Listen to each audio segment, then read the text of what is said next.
The legend of the Walsingham House in Oakville, Georgia centers on the late 19th century found house that became the site of one of the state's most infamous hauntings.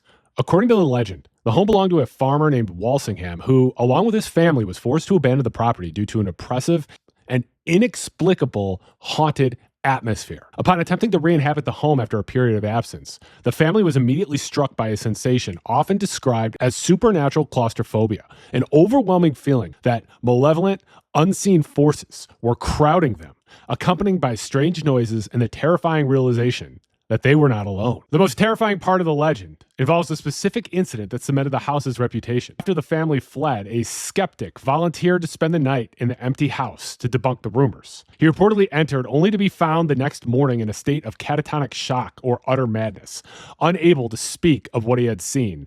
Following this event, the house was left to rot, becoming a cautionary tale in local folklore about entities that aggressively defend their territory. This is the story of the Walsingham haunting. Let's get spooky. Hey, spooky people, it's your best friend Kenny, and we are back with another spooky and disturbing story. Before we get to today's story, make sure that you are subscribed to this channel. Please like, share, and hype this video, and leave a comment to help me with the algorithm.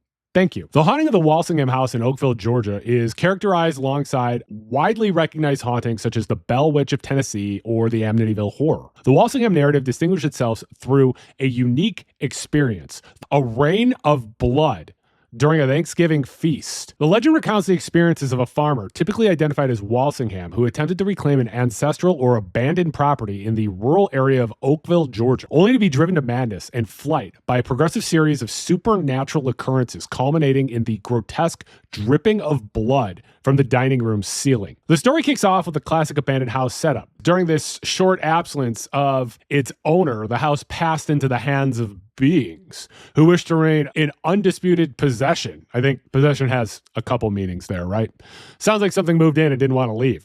When the family came back, the first strange occurrences that started happening weren't screaming or wild manifestations of ghosts, but it was more feelings and thoughts of emotional dread. The Walsingham family complained of peculiar feelings, which they called the overpowering dread of being alone within any four walls, like a sudden major case of claustrophobia. This gives the haunting physiological grounding. It grounds the claim in a verifiable physiological response, lending the story an air of somewhat medical credibility common in the late 19th century psychical research. It also involves atmospheric oppression. It establishes the house itself as a hostile organism, rejecting the family through a weaponized atmosphere, not just ghosts. The Walsingham ghost story has this wild bit about how the family's pets reacted differently. In a ghost story, animals are obviously always the first sign that something's wrong, right? They can sense stuff that we can't. We implicitly trust animals more than we entrust people. This legend features a Mastiff-type dog named Don Caesar, a name that is a pretty cool name for a dog. We'll give him that. Don Caesar's reaction was, nope, not dealing with this. The dog absolutely refused to enter the house and got bristled with rage when they forced him inside. As the haunting got worse, Walsingham heard the dog whining and saw him attacking some visible energy, jumping up like he was going for a guy's neck, only to be slammed down by a huge, unforeseen force. But the cat was the total opposite. Unlike the dog, the cat manifested signs of delight, purring its head off and twisting its head from side to side and arching its back as if someone or something was stroking it. Yes, of course, the cat likes the ghost, right? The haunting got wild after that, shifting the sounds and physical things. The family complained about doors constantly banging and furniture getting knocked over. But something else scary happened. There were footprints. Walsingham claimed he saw footprints forming right next to his own in the garden soil after a little rain. They were described as a man's feet. Now, in the post-Civil War South, a barefoot guy suggests a few things. Maybe some sort of poor laborer or just some sort of unhoused person. The fact that these prints showed up at the exact same time as Walsingham's own steps gives a doppelganger vibe or something latching onto him. Like the thing wasn't just haunting the house, it was straight up stalking Walsingham. The story ends with the Feast of Terror, where the whole ghost thing turns into a full-out horror movie. The Walsinghams are trying to have a dinner party for Thanksgiving, but then a loud groan happens and they find something wet dripping onto the tablecloth. Turns out it's blood. It was slowly dripping from the ceiling overhead.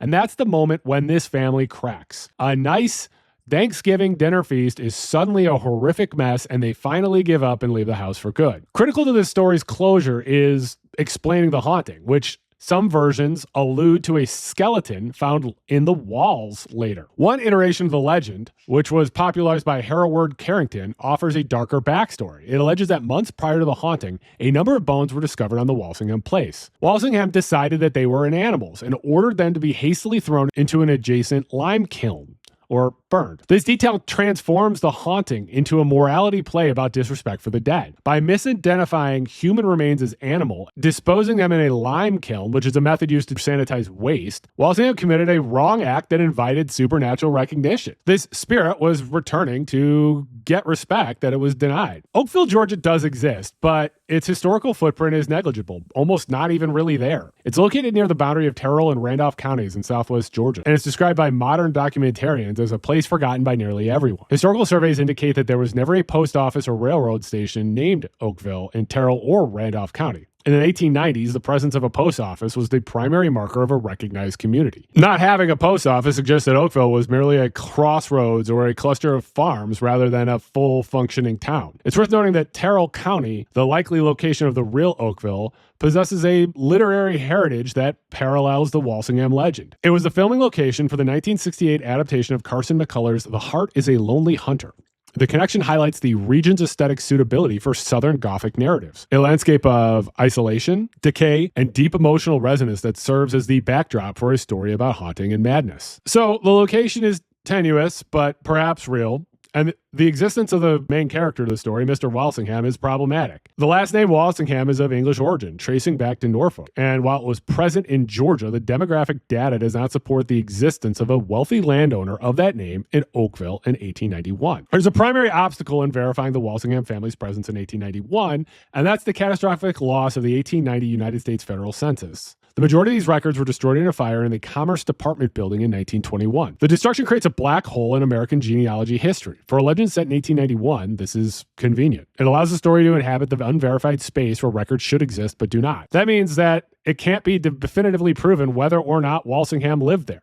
You can't prove he didn't live there because the roll call of the dead has been buried. In the 1840 census, there were only 3 Walsingham families in the entire state of Georgia. Records show Walsinghams in Polk County and wider areas, but no concentration in the Terrell or Randolph County area matching the ghost story's protagonists. Terrell County genealogy projects and archives don't feature the Walsingham name among the prominent pioneer families or plantation owners. So the absence of a wealthy Walsingham clan in the local tax digest or surviving county history suggests the name was chosen by the story's writer for its aesthetics. It sounds aristocratic, English, and ancient, rather than it being a real name. The Walsingham family didn't come from Georgia. It was injected into the American public by the printing presses of the West Coast. The earliest version of the story appears in the San Francisco Examiner on November 29th, 1891. This was the era of yellow journalism, led by publishers like William Randolph Hearst, who owned the Examiner. Newspapers routinely published fillers or romances, sensational tales from distant locations to boost circulation. Placing a story in a tiny area in Georgia while publishing in San Francisco was a choice. It provided enough distance to prevent immediate verification by local readers, and the specific details gave it a veneer of authenticity. By December 5th, 1891, the story had migrated to the East Coast, appearing in the Brooklyn Eagle. The Brooklyn Eagle was a respectable newspaper, so reprinting the story gave it an air of credibility. The transition of the Walsingham story from a newspaper yarn to a psychical fact was engineered by Hereward Carrington. He was a prominent investigator of the paranormal in the early 20th century. Carrington included the Walsingham account in his seminal work, True Ghost Stories, which was published in 1915. Carrington acknowledged the story was not put forward as strictly evidential, yet he included it alongside serious investigations.